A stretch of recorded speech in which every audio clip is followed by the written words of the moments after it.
In ancient Egypt, death was not the end. It was a journey, through darkness, judgment, and, if you were worthy, rebirth. Beneath the golden sands, the underworld pulsed with gods of order and chaos, each shaping the fate of every soul. Let's meet the divine forces who ruled the realm of the dead. First we face Apep, also known as Apophis. Imagine a massive writhing serpent, the eternal enemy of light. Every single night as the sun god Ra sailed through the underworld, Apep tried to swallow his solar boat. He was pure destruction, darkness without form, and fear without end. Egyptian priests gathered daily for rituals, chanting and casting spells to banish Apep, all to make sure the sun would rise again. Apep wasn't worshipped, he was fought, feared, and resisted, forever. Next I meet Osiris, the lord of the afterlife and god of resurrection. He wasn't always a god. Once he was a living king, betrayed and murdered by his jealous brother Set. But his wife Isis brought him back, and Osiris became ruler of the Duat, the Egyptian underworld. Picture him, green-skinned, wrapped like a mummy, sitting on the throne of judgment. For the dead, meeting Osiris meant hope, the chance to live again, to join the blessed in the fields of reeds, eternal paradise.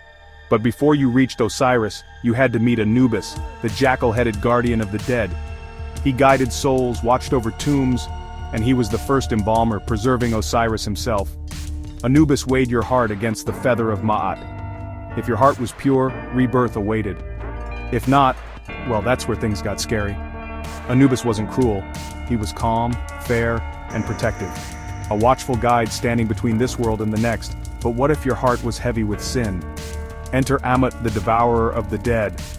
She sat by the scales, part lion, part hippo, part crocodile, and all terrifying. If your heart failed the test, Ammut would devour it and you'd simply cease to exist. No hell, no fire. Just absolute oblivion, a second and permanent death. Ammut didn't punish the evil, she erased them from eternity. And above all, balancing the world and every soul, stood Ma'at.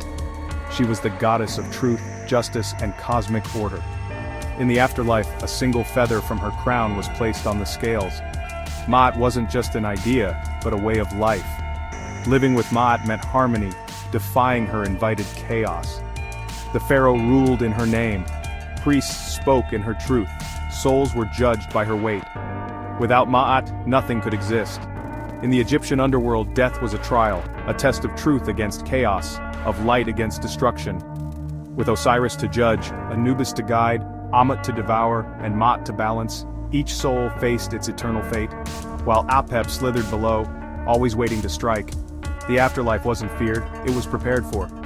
To really understand Egypt is to know that life and death were two parts of the same divine cycle. Like, subscribe and journey deeper into the ancient mysteries of the Nile.